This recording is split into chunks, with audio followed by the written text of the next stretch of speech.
A paz, irmãos, tudo bem com vocês? Glória a Deus, né? Buscando mais a presença do nosso Senhor, e quanto mais nós o buscamos, mais Ele se deixa achar. Assim Ele pode resplandecer o rosto dele sobre nós, iluminar o nosso caminho, irmãos, para que a gente não venha tropeçar com o nosso pé em pedra. O Senhor nos leva pela mão. Hoje nós aprendemos, irmãos, que nós somos filhos de Deus, e como filhos de Deus, Ele quer nos ajudar, Ele quer nos criar, Ele quer nos moldar, nos abençoar, Ele quer que a gente usufrua de tudo que Ele já conquistou para mim e para você também. Amém? Nós vamos aprender como que nós, irmãos, estamos hoje, e se estivermos em alguma situação contrária, a voltar para o caminho do nosso Senhor. O Senhor nos ensina muito ali na parábola do filho pródigo. Ele nos ensina o que estava por vir e ensina o que está dentro da igreja hoje. Dois tipos de filhos que nós devemos ter como exemplo para não fazermos as mesmas coisas. O Senhor quer o nosso crescimento. Vamos nos dispor então a aprender. A parábola do filho pródigo se encontra ali em Lucas, no capítulo 15, a partir do verso 11. Eram dois irmãos filhos do mesmo pai. Hoje, renascidos em Cristo Jesus, somos todos irmãos, filhos de um mesmo pai. O pai deles era rico e poderoso, assim como o nosso Pai Celestial também é. Tem uma herança para todos nós, que acreditamos e renascemos em Cristo Jesus. E o Senhor diz uma coisa muito interessante, ensina uma coisa muito interessante que a gente tem que compreender. Não foi por um acaso que ele nos contou essa parábola, onde o pai repartia a herança quando estava vivo. Veja, nós não recebemos a nossa herança na morte do nosso Senhor Jesus, mas na ressurreição dele. Se Cristo não tivesse ressuscitado, eu e você não teríamos herança para receber hoje, irmãos. Nós recebemos a nossa herança porque Cristo vive e vive para todo sempre. Ele venceu a morte por mim e por você, subiu aos céus e se encontra à direita do nosso Pai. E nós aceitamos, acreditamos nessa obra e recebemos então a nossa herança com o nosso Senhor vivo. E o que aconteceu ali? A herança foi repartida entre os dois filhos. Esses dois filhos, irmãos, se encontram dentro da igreja hoje. Representam eu e representa você também. O que nós vamos tirar de lição aqui? Dois tipos de filho. O filho que sempre diz, não tem nada a ver. Eu estou aqui, eu sou filho, mas o que tem eu viver a vida como eu bem quero? O que fazia o filho pródigo depois que ele recebeu a herança dele? Ele começou a gastar aquela herança de maneira irresponsável. Ele começou a gastar, irmãos, com os próprios desejos, os desejos da carne dele. É errado nós gastarmos com desejos para que vai trazer alegria ao nosso coração? Não, não é.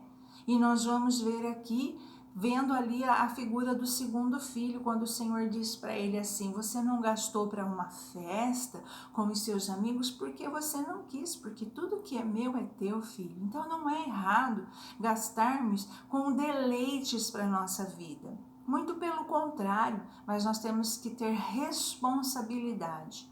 O que aquele filho fez, irmãos, foi macular algo santo, foi sujar algo que era santo, que era a palavra do Senhor, porque essa é a nossa herança.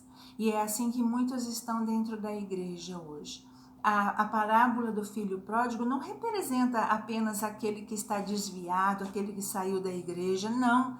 É aquele que está dentro da igreja, que já é renascido em Cristo Jesus, mas continua vivendo por vontade própria a vida que tinha antes. Continua nos vícios, continua na prostituição, continua vivendo dissolutamente, continua pecando contra o Senhor dentro da igreja e de maneira racional, porque ele diz, não tem nada a ver, eu posso estar aqui, o meu Deus é o Deus do amor.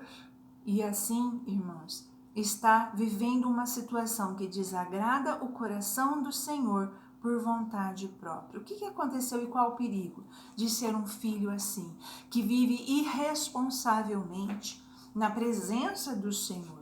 Olha o que o Senhor permitiu na vida daquele filho que estava vivendo dissolutamente, prostituindo a palavra do Senhor. Todos ao redor dele, naquela nação onde o filho estava, começaram a padecer necessidade.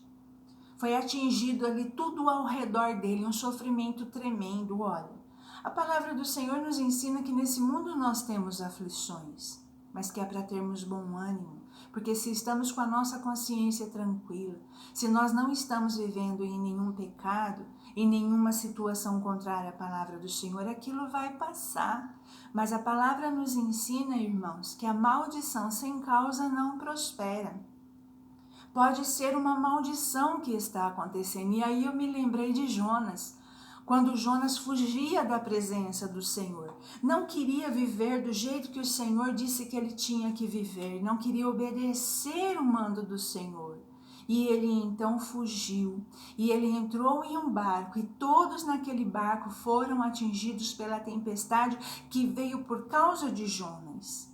Qual a situação que muitas vezes nós podemos estar vivendo que está atingindo toda a nossa casa?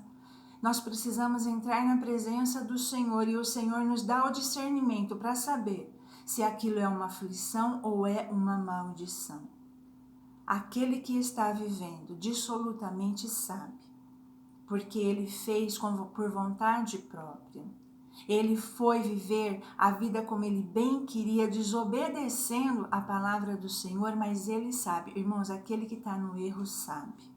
E se estamos em algum momento no erro, o Espírito Santo está a nos convencer e basta nos arrependermos verdadeiramente e voltar para o caminho que foi o que aquele filho fez. Ele queria viver do jeito que ele queria, mas se somos filhos, nós não temos mais esse direito. Nós temos que obedecer à voz da palavra do nosso Senhor e viver de acordo com a herança que nós recebemos, sem macular aquilo que é santo. E o outro filho? O outro filho é um incrédulo, é aquele que está sempre insatisfeito. Ele tem a parte da herança dele, mas ele continua vivendo as mesmas situações, porque ele não acredita que agora, como filho, que agora que a herança já foi repartida, que ele pode usufruir. Ele vive enfermidade, tomando a enfermidade sobre a vida dele como uma coisa natural, ele vive sofrendo, ele vive com dores. Ele vive naquela situação que ele se sente totalmente insatisfeito, porque, poxa, por que eu aceitei ser filho? Se eu agora não consigo viver as promessas do Senhor, porque ele não acredita. Ele não acredita para ele, então ele não tem também como repartir com as outras pessoas. Porque quando nós acreditamos para nós, quando nós trazemos a palavra do Senhor, usufruímos dela verdadeiramente, quando nós confessamos ela como uma realidade na nossa vida, ainda que tudo à nossa volta mostre ao contrário, mas nós estamos seguros naquela palavra, crendo que aquele que prometeu é fiel para cumprir, que Deus não é homem para mentir, nem filho do homem para se arrepender. Nós verdadeiramente usufruímos do poder de Deus na nossa vida, nós então vamos ter o prazer de poder dividir isso com as pessoas que estão à nossa volta. Essa insatisfação no coração do irmão do filho pródigo era resultado da incredulidade de que ele já tinha direito a toda aquela herança. Como é que você e eu estamos vivendo hoje? Nós podemos nos reconhecer em alguns desses filhos? Se sim, o Senhor está nos ajudando, nos mostrando que a partir do momento em que somos filhos do Senhor, Ele quer que a gente viva de acordo com a palavra dEle. Buscar nele o ide, buscar nele a compreensão da palavra, buscar nele se aquilo que nós estamos planejando, desejando, sonhando, nasceu no coração do nosso Senhor em primeiro lugar. Buscar nele se é uma maldição ou se é uma aflição. Porque o Senhor nos ajuda a voltar de novo para o caminho, a voltar de novo para os braços dele. E é isso que Ele deseja. Ou se nós simplesmente estamos desacreditando de toda a obra do Senhor, se estamos ali dentro da igreja, mas estamos vivendo como sempre vivemos quando estávamos no mundo, com as mesmas dores, aflições, sofrimentos e às vezes até pecado. O Senhor tem uma vida nova para mim e para você. Nós não renascemos para continuar vivendo do jeito que a gente vivia, do jeito que a gente quer, dissolutamente, ou na incredulidade. Como é que nós estamos vivendo? Nós estamos vivendo bem do Senhor, porque é isso que o Senhor tem para mim e para você. E basta a gente, irmãos, buscar o Senhor e pedir ao Senhor se existe alguma coisa no nosso coração. O Senhor que esquadrinha o nosso coração vai nos mostrar se existe ali alguma árvore que não foi Ele que plantou. E Ele diz que se Ele não plantou, Ele arranca. Vamos deixar o Senhor cuidar de nós. Amém? Fecha os teus olhos e olhe comigo essa palavra agora. Senhor, nós te buscamos nesse momento, Senhor, e o Senhor está nos ensinando que já somos herdeiros. E não de um Deus morto, mas de um Deus vivo e que vive para todo sempre. E nós estamos na sua presença, Senhor, e queremos aprender mais. Queremos aprender tudo o que o Senhor tem para nós, como usufruir, como viver dessa vida excelente que o Senhor já nos deu, faz parte da nossa herança, Pai. A cura faz parte da nossa herança. A alegria, a paz.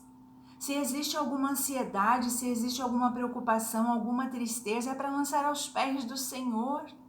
Se existe um bem nessa terra, nós devemos usufruir. Nós não precisamos, Senhor, macular a Tua palavra para viver o excelente dessa terra. Mas quando nós buscamos a Sua presença verdadeiramente, Pai, o Senhor nos mostra. Senhor, se em algum momento estamos vivendo como Jonas, que o Senhor nos deu discernimento e nos coloque novamente no trilho. Nós não precisamos, Pai, passar por uma dor. Nós precisamos apenas observar a Tua palavra para que haja o arrependimento no nosso coração.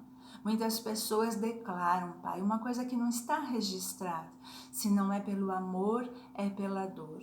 Nós não precisamos sofrer para aprender. Basta tentar mais para a Sua palavra, porque o Senhor nos ensina todas as coisas. Antes mesmo da Sua morte, o Senhor já estava nos mostrando, através dessa parábola, o que estava por vir. E está nos ajudando nesse momento, Senhor, a sermos filhos. Filhos verdadeiros, Pai, cheios do Teu Espírito Santo, que discerne entre o bem e o mal e usufrui da Sua presença em todo o tempo. Como filhos amados, é que nós oramos e já Te agradecemos em nome de Cristo Jesus. Obrigado por tudo, Senhor, que o Senhor tem feito e ainda vai fazer em nossas vidas, em nome de Jesus. Amém?